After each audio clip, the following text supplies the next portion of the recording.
Good to see you. Nice to have you on the show. Thank you.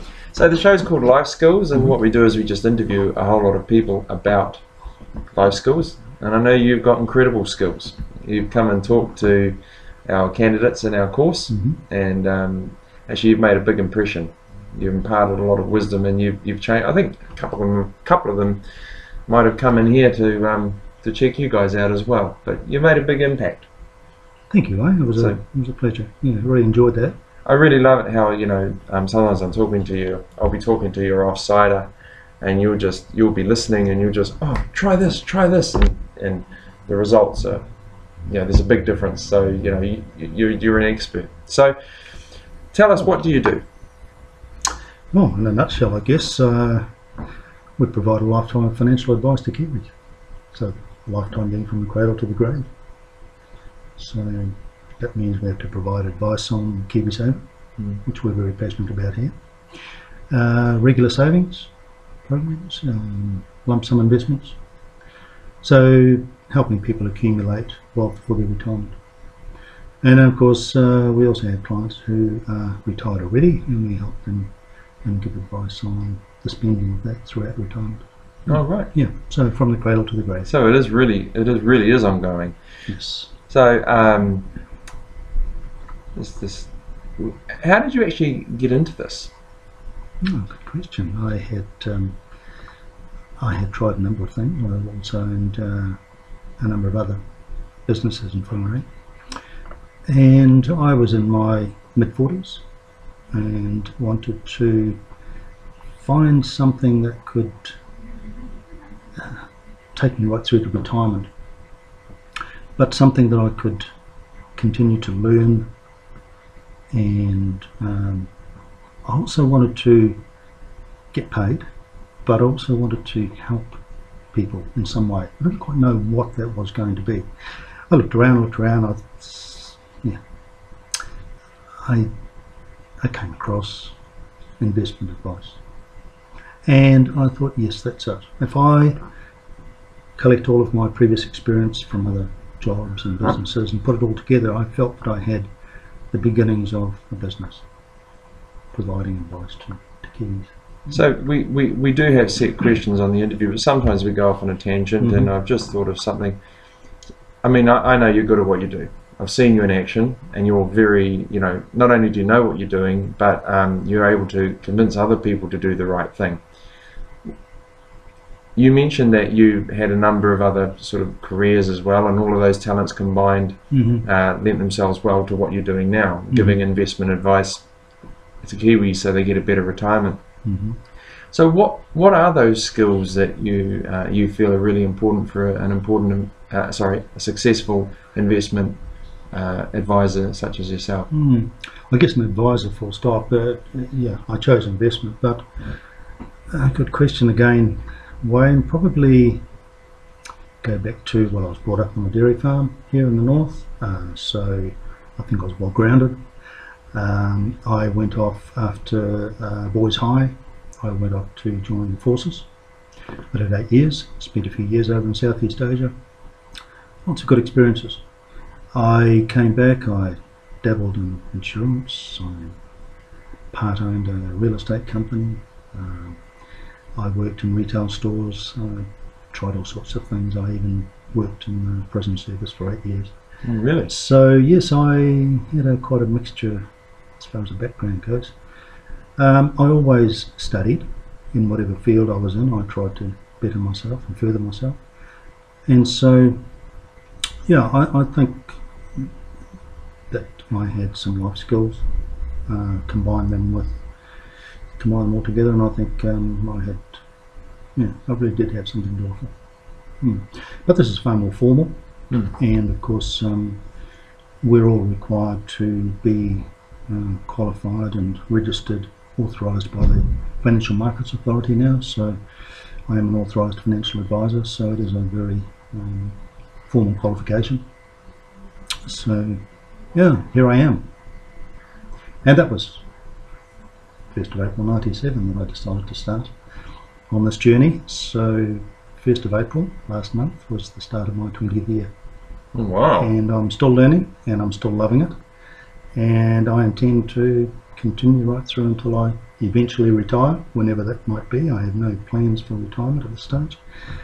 And yeah, God willing, weather permitting, and yeah, if my health stays as good as it is now, I'll be here for a very long time.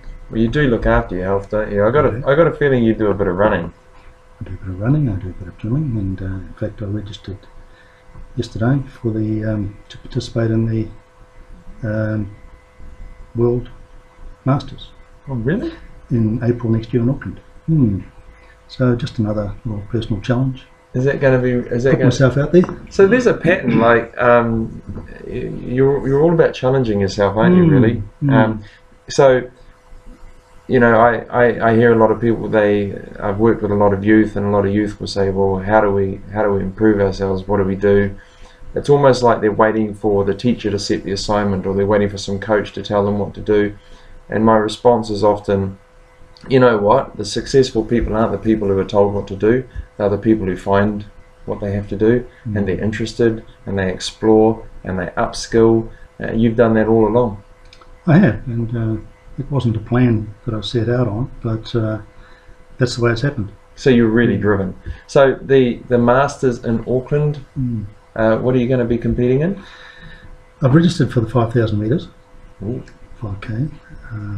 I can participate in up to 6 sports or 6 events. They would be restricted to athletics, to the track. So I still may add a few to that registration. So that's your specialty, kind of that mid distance. Mid to longer distance. Yeah. I prefer the stamina. Yeah, I've done a marathon, but it was a long time ago. I enjoyed it, but I swore I'd never do another one. But I don't mind taking on a 5K. Yeah. Oh, that's been. So how many will be in the field? Do you know? Not yet. I don't know. No, but yeah, there'd be a few there with grey hair, and yeah. Maybe that's one of the things it takes to be a good advisor. You know, the wherewithal and tenacity just to challenge yourself and keep improving. Could be. It's just me. So the clients, the work that you do, what's the intended destination for those clients after you've done the work, and you know what's the main aim? Okay, well, I guess it's fitting to explain a little the process involved. Yeah. And initially we have a bit of a chat and get to know each other a little, feel comfortable working together and chatting together. We set out to then discover their attitude to risk, tolerance to risk, and to do that we have an online risk profiling questionnaire, our own tool that will within a few minutes establish their attitude to risk from conservative through to moderate and aggressive. That is our starting point for making any investment recommendations. We apply that together with their age and their own personal financial goals. So if someone is, say, quite willing to take risks and they're just that kind of risk taker, but they're at an age where taking the biggest risk might not be the most prudent thing, you will use the risk analysis as well as your experience to guide the person. Yes, well, within our software planning tools that we have available to us, there's another tool which we can use to test that risk tolerance. So if a person suggests that they are willing to take an aggressive approach to their investing, I will demonstrate to them using the software the actual effect that would have on their portfolio should there be some negative event in the markets which would impact on their values. And so we'll run through a few scenarios, including the global financial crisis and various other historical events, and they can see for themselves then the actual impact on their dollars and then decide whether or not they are still aggressive or not. So it'll show the likely reduction in the portfolio value and then the suggested time frame during which they'd have to wait for it to fully recover again. Mm. Mm. It really is amazing software, those packages you use, because I remember you and Lee explained to me they take the most significant financial events of the last, 20 years? 23 years. 23 mm-hmm. years, mm-hmm. and then they say, okay, so if this history repeats itself, and if you do this, this, and this, then this is what you'll end up with. Correct. So it's technically termed back testing. Right. So we will take a client in their particular situation with a certain sum of money that they're intending to place into an investment portfolio. We'll apply their risk tolerance to that and come up with a recommended allocation and a portfolio, in other words, to suit them. And then we will test it against the tolerance that I was talking about before. And from there, they will see whether or not they could take that hit in the markets. But of course, there are positive events as well. So we've put in the most significant events that have occurred in the last 23 years into the program. And so we're saying to that client, if you had invested in this way 23 years ago and gone through all of those events using these assets, this would have been the outcome. Our assumption is that the majority of those events are going to reoccur in the future. History will repeat itself. They'll be called something different. They'll have different degrees of severity, but events will continue to occur. And so they get a very real view of the likely impact and the likely path that their portfolio is going to take over the next 20 years or so, and get to test all of those different events. And if they can happily see that they can get through all that without taking flight, then we go from there. It's real. But it may be that in your case, the aggressive investor may say, well, I'm not actually as aggressive as I thought I was. Right. Because I don't like the sound of a 16% reduction in my portfolio, which may take 21 months to fully recover. But and the discussion involves, well, in actual fact, 23 months of you're only 65 years of age now, 21 months between now and when you're likely to not need this portfolio anymore is a very short period of time. So rethink it. But no, we don't want that. And then we'll come back and we'll apply a moderate or conservative investment approach to it. And that will obviously bring down the severity of the hit. And instead of the 17 months or 21 months to recover, or the 16% drop, it could be half of that. Mm. And they feel far more comfortable, and that's the approach we take. And these, importantly, if they were to have us place their funds and apply it in that agreed manner, importantly, what we do is we have them back in to review that again on a regular basis, because our recommendation and how the money is placed initially is based on the current situation as we know it, and their needs and goals going forward. Those needs and goals and their situation in life often will change over time, and so it's our job, it's incumbent upon us as authorised financial advisors to ensure that their portfolio reflects their needs and goals going forward at all times in their situation. So if the situation changes, the portfolio may very well need to change as well to suit. So it ticks all the boxes: care, guidance, and protection. Correct. Wow, that's almost a perfect definition of client, someone who benefits from your care, guidance, and protection, and you do all three. Well, they seem to be happy with it so far, Wayne. Actually, yeah. Well, it's only 19 years though. I'm a client, and I enjoy what you guys do so far. Thank you. And so I have a couple of my friends, and now, if someone was listening and they thought, wow, I could use some advice like that. Mm-hmm. Because I know my own story was, in my 20s, I read a book called The Richest Man in Babylon. Mm-hmm. And it said you must put aside 10% of your wages or any income you earn, and that is to pay yourself And I didn't really fully understand, but of course that means to save it and put it away and keep it there. If you spend it, it's gone. If you keep it there, you've always got it.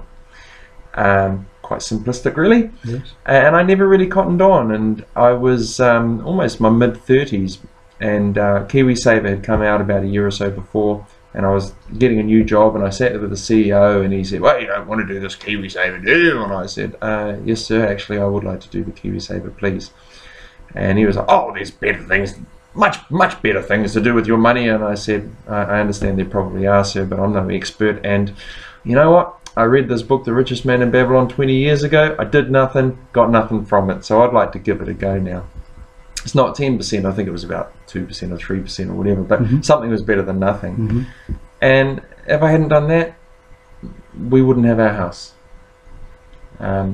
So, you know, this stuff really changes lives. I fully believe in what you do, and I'm really comfortable recommending you because you've presented to me, you presented to my wife, you presented to a couple of people I know, you presented to my course, and it's always been top shelf.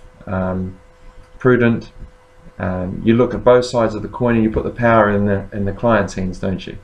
With guidance. Yeah. Absolutely. So if someone, and everybody should, if someone really wanted to benefit from the value you bring, how can they best get hold of you? Okay, well, we have a 0800 number. Yep. 666678. 666678. The landline here, 09 438 5678. 438 5678. Nice and easy. Nice and easy. Yeah.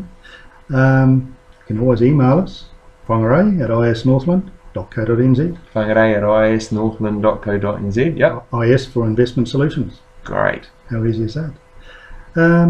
Website, funnily enough, isnorthland.co.nz. Like it. Yeah. Or you can visit us here in Rathbone Street. So we're just 2 doors up from Westpac Bank in Rathbone Street. So that's us. That's very cool. So you've got some lovely friendly staff out there who will greet people with a big smile.